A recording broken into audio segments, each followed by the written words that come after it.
तो जैसा कि हमने पिछले एपिसोड में देखा था, जहाँ येपान और उसके सभी दोस्त उस जंगल के अंदर आ गए थे, जहाँ वो सभी एक बड़े से ईगल से अपनी जान बचाते हुए चारों तरफ खाने की तलाश में चले गए थे। जहाँ लुओ के दोनों दोस्त को एक अजीब सा क्रिएचर मार देता है। इसके बाद वो येपान को उस क्रिएचर के हाथों में मरवाने के लिए अपने बातों में फंसाते हुए उस केव के अंदर ले आया था। फिर लुओ के कुछ करने से पहले ही येपान उसकी चाल को समझ जाता है और लुओ उसे जैसे ही धक्का देने के लिए उसके पीछे आता है, वो उसके सामने से हट जाता है, जिसकी वजह से वो खुद उल्टा उस क्रिएचर के हाथों मर गया था।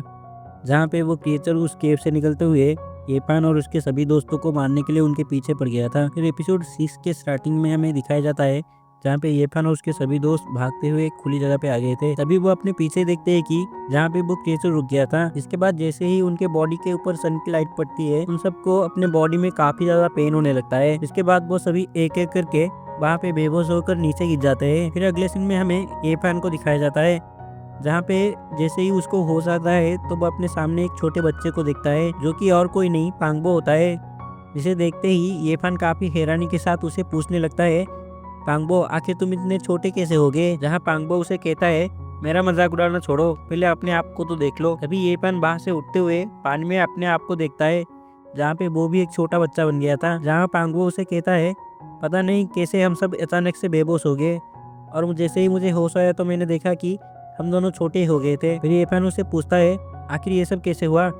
जिसपे पांगबो उसे कहता है, मुझे कैसे पता, इस अजीब सी जगह पे क्या क्या अजीब चीज़ें होती है। फिर वो येफान से कहता है, एक और चीज़, जब मैंने हमारे बॉडी को अच्छे से चेक किया तो मैंने देखा कि हमारे बॉडी के हर एक पार्ट छोटा हो गया है। जिसके बाद येफान वहाँ से आगे बढ़ने की कोशिश करता है, मगर वो अपने लंबे प्यान की वजह से वहाँ से नीचे गिर जाता है। जहाँ पांगबो उसके मजे लेते हुए उसे उठाते हुए कहता है, बस बहुत हुआ, अब तुम अपने रास्ते और मेरे सामने नीलाम करना बंद करो, मैं इसे और बर्दाश्त नहीं कर सकता। इसे येफान चीखते हुए उससे अपना हाथ छुड़ाता है और फिर अपने पैंट को सही करता है। इसके बाद वो पांगबो से कहता है, हमें चल के बाकी दोस्तों को भी देखना चाहिए, क्या पता वो भी चेंज हो गए हो। जिसके बाद येफान और पांगबो वहाँ से अपने अपने मैजिक वेपन और बोट को उठाते हुए अपने बाकी दोस्तों की तरफ जाने लगते हैं। फिर अगले सीन में हमें येपान के सभी दोस्तों को दिखाया जाता है, जो कि सभी बूढ़े हो गए थे। तभी उनका एक दोस्त वांग उन दोनों को अच्छे से देखते हुए कहता है, पांगबो और येफान आखिर तुम दोनों बच्चे कैसे बन गए? जहाँ पांगबो भी उसे सवाल करते हुए कहता है, आखिर तुम सभी बूढ़े कैसे हो गए? जहाँ पे एक और दोस्त उसे कहता है,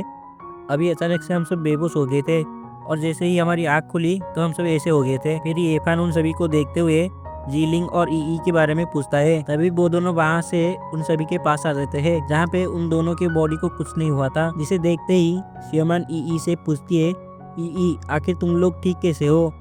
जहाँ पे ईई निराश होते हुए कहती है, इसके बारे में मुझे भी नहीं पता। इसके बाद शियोमान उदास होते हुए कहती है, आखिर हम में से कुछ ही लोगों के ऊपर इसका असर क्यों हुआ? फिर येपन अपने मन में सोचता है, उसने पांगबो और जीलिंग और ईई ने उस फ्रूट को खाया था, तो शायद इसी की वजह से उनका बॉडी अभी तक यंग है। तभी उनके पीछे पानी से वही क्रिएचर वापस आ जाता है। इसे देखते ही वांग कहता है, आखिर ये वापस क्यों आ गया? जिसके बाद वो और उसके सभी दोस्त वहाँ से अपने अपने जान बचाने के लिए वापस उस जंगल की तरफ भागने लगते हैं। जहाँ पे वो थोड़ी दूर आने के बाद देखते हैं कि वो क्रिएचर उनके पीछे नहीं आता। जिसके बाद वो सभी चैन की सांस लेते हुए कहते हैं, सर हम सब बच गए। मगर तभी माउंटेन से एक पत्थर वांग के ऊपर गिरने वाला होता है, जहाँ पे पांगबो उस पत्थर को पंच करते हुए वांग को बचा लेता है। तभी वो सब देखते हैं कि वो क्रिएचर माउंटेन से होते हुए उन्हीं की तरफ बढ़ रहा होता है। जिसे देखते ही वो सभी वहाँ से भागने लगते हैं, पर तभी वहाँ पे वांग का एक पैर एक पत्थर से टकरा के वो नीचे गिर जाता है, जहाँ पे वो क्रिएचर उसके काफी ज्यादा करीब आ गया था। जिसे देखने के बाद वो काफी ज्यादा डर जाता है। मगर तभी येपान सही टाइम पे आते हुए अपने लैम्प का यूज करते हुए उस क्रिएचर के ऊपर अटैक करता है, जहाँ वांग वापस उठते हुए भागने लगता है। तभी वो क्रिएचर अपने बड़े बड़े टेंटिकल से येपान के पास वाले जमीन के ऊपर अटैक करता है, जिसकी वजह से येपान वहाँ से काफी ज्यादा पीछे गिर जाता है। इसके बाद पांगबो वहाँ से उसे उठाता है और फिर वो दोनों वहाँ से वापस भागने लगते हैं, जहाँ पे येपन अपने सभी दोस्तों को वहाँ से भागने के लिए कहता है और कहता है, तुम सभी जाके एक सेक जगह पे छुप जाओ और तब तक हम पांगबो और मैं मिलके उस क्रिएचर का ध्यान बटाते हैं। फिर वो दोनों उन सब से अलग होते हुए वहाँ से भाग जाते हैं, जहाँ पे वो क्रिएचर येपान के अटैक करने की वजह से उसके ऊपर गुस्सा होता है और उनके पीछे ही जाने लगता है। जिसके बाद अगले सीन में हमें येपान और पांगबो को दिखाया जाता है, जो उस क्रिएचर से अपनी जान बचाकर भाग रहे होते हैं, जहाँ पे उन दोनों को भागते हुए काफी ज्यादा अंधेरा हो गया था। तभी पांगबो भागते हुए येपान से कहता है, येपान क्या तुमने कुछ नोटिस किया? जिसके बाद येपान कहता है, हाँ तुमने सही कहा, जब से हमको होश आया है तब उसके बाद से ही हमारी बॉडी काफ़ी ज़्यादा स्ट्रांग हो गई है। तभी वो क्रिएचर अपने बड़े बड़े टेंटिकल से उन दोनों के ऊपर अटैक करने की कोशिश करता है, मगर वो दोनों उसके हर एक अटैक को डॉज करते हुए उससे वापस वहाँ से भागने लगते हैं। जहाँ पे वो भागते हुए एक फिसलन जैसी जगह पे आ गए थे, जिससे वो फिसलते हुए उस जगह से निकलते हुए वापस भागने लगते हैं, जहाँ पे वो क्रिएचर गुस्से से उन दोनों के पीछे आने लगता है। तभी येफान और पांगबो देखते हैं कि उनके सामने से कई सारे फायरबॉल उनकी तरफ आके गिरने लगते हैं, जिसे देखते ही पांगबो कहता है आखिर हम किस जगह पे फंस गए। जहाँ उसे येफान कहता है शायद नीचे उस कॉफिन के साथ कुछ हुआ है और शायद उसी की वजह से ये सभी फायरबॉल निकल रही है। तभी एक फायरबॉल येफान के पीछे गिरता है, जिससे वो उड़ते हुए उस क्रिएचर के मुंह में जाने वाला होता है कि पांगबो सही टाइम पे जंप करते हुए उसे बचा लेता है। फिर वो दोनों पांगबो के बोर्ड को एक स्केटबोर्ड की तरह इस्तेमाल करते हुए वहां से आगे जाने लगते हैं, जहाँ पे वो जाते हुए उस क्रिएचर के हर एक अटैक और उस सभी फायरबॉल को डॉज करते हुए अपने आप को बचा रहे होते हैं। तभी येफान देखता है कि एक फायरबॉल उस क्रिएचर पर जाके लगता है, जिसकी वजह से वो क्रिएचर थोड़ा घायल हो गया था। जिसके बाद वो पांगबो को उसके बारे में बताता है और उसे आगे वाले माउंटेन की एंड की तरफ जाने के लिए कहता है, जहाँ पे जैसे ही वो दोनों उस माउंटेन की एंड की तरफ आते हैं, वो क्रिएचर वहाँ से जंप करते हुए उन दोनों को वहाँ से खाने की कोशिश करता है, मगर सही टाइम पे येफान लुओ के मैजिक वेपन को एक्टिव कर देता है और उसे उस क्रिएचर के मुंह में फेंक देता है, जहाँ उस मैजिक वेपन के एक्टिव होने की वजह से उसमें से थंडर पावर निकलती है और वो उस क्रिएचर को पीछे करते हुए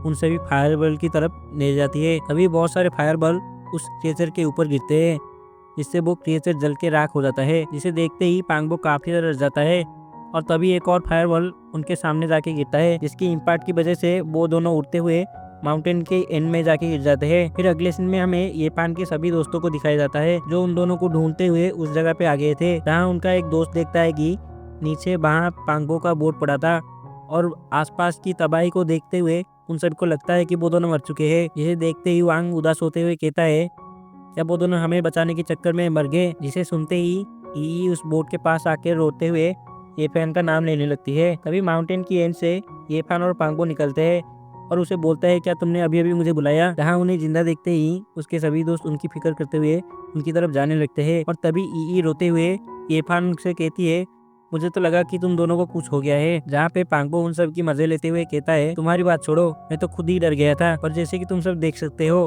हम दोनों की लाइफ उस क्रिएचर की लाइफ से ज्यादा स्ट्रांग है, जिसकी वजह से हम दोनों जिंदा बच गए। तभी उनमें से एक दोस्त कहता है हमें माउंटेन के नीचे से कई सारे आवाज आई जो कि शायद उस कॉफिन से आया होगा।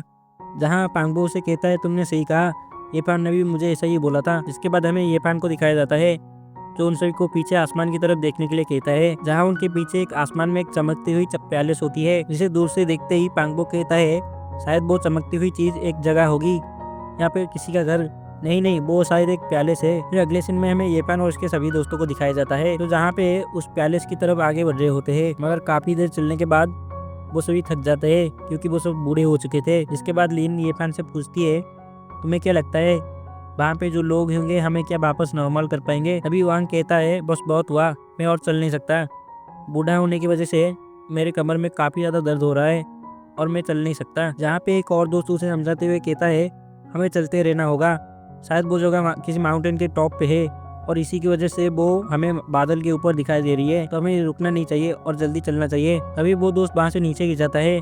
इसके बाद येफान और पांगबो उसे जाके उठाते हैं। फिर पांगबो वहाँ के एक पास के ट्री से एक लकड़ी को तोड़ते हुए उसे चलने के लिए देता है, जिसके बाद वो वहाँ से आगे बढ़ते हुए चलने लगते हैं और उनको चलते चलते वहाँ पे सुबह हो जाती है। जहाँ पे सुबह होने की वजह से वो जगह दिखना बंद हो जाती है। फिर येफान और पांगबो देखते हैं कि वो वापस से बड़े हो गए थे।